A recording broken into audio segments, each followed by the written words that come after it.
Okay, so back to mineral nutrition. We're just going to have a quick look at this practical, which my life's too short to do. And just to really illustrate, you are going to get questions on the practical components, on the practical booklet in your exam, but obviously you've not got the practical equipment there. They're going to have to ask you questions about it, so we're just going to use that for this.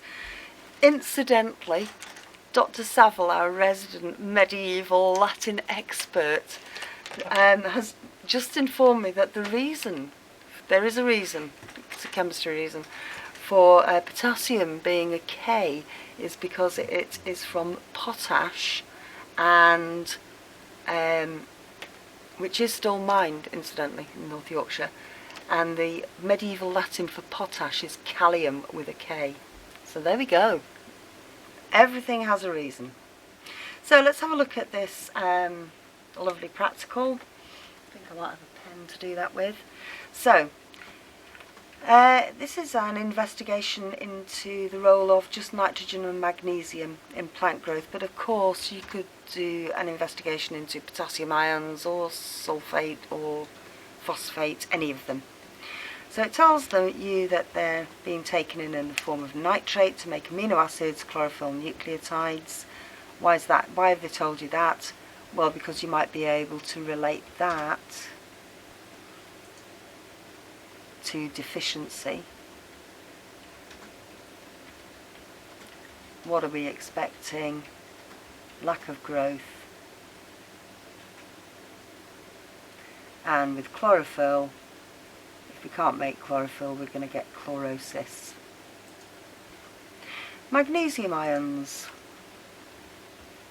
also absorbed and required as a component of chlorophyll, so again here we go with chlorosis. That's what we would expect if it's not got any.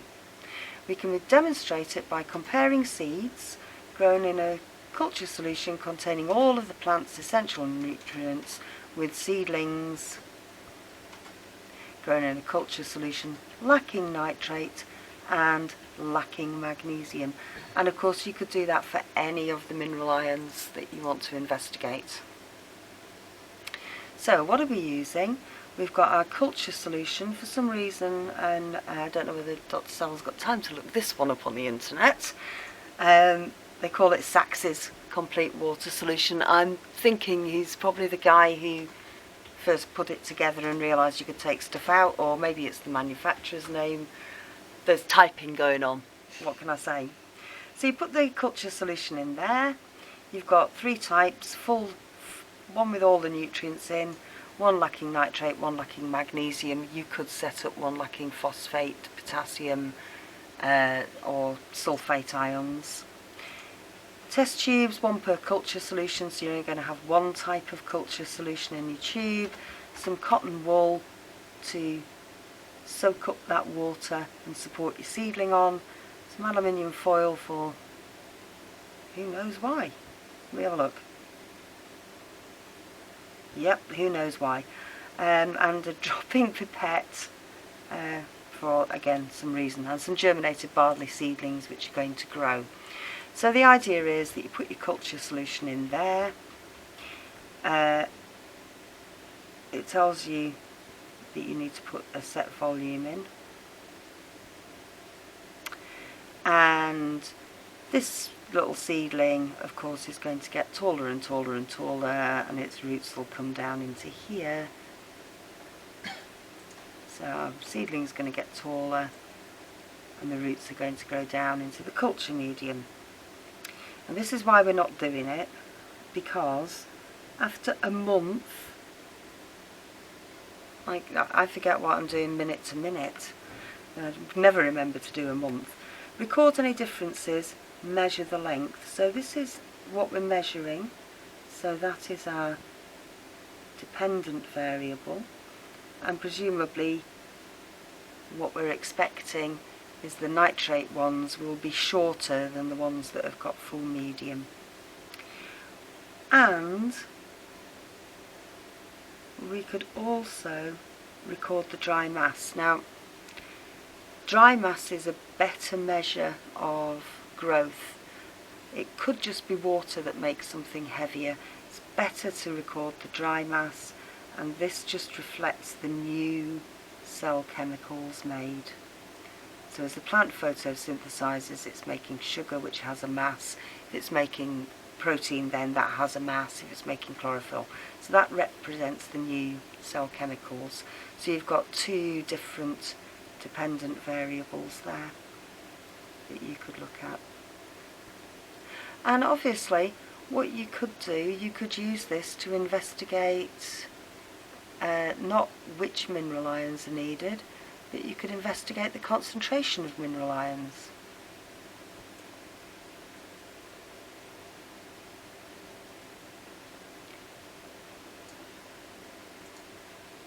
So in which case you'd take one ion, or the full medium, and just dilute it, and you could have the same dependent variables. So what we will be expecting here is our nitrate plants are not going to be as tall, they're not going to have as an extensive root system because they can't make new cells. They may show yellowing. They actually show it between the leaf veins, which is called interveinal chlorosis. And the ones that lack magnesium ions are going to have yellower leaves, and again mainly between the veins, interveinal chlorosis again.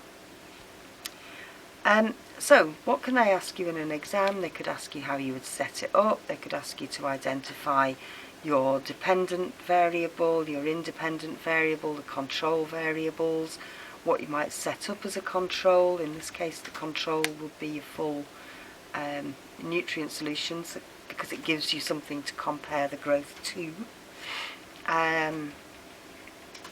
They could give you some results and say, you know, why has this happened? They could ask you to calculate means. If you've got 15 plants, you can do a standard deviation and show how spread out that data is.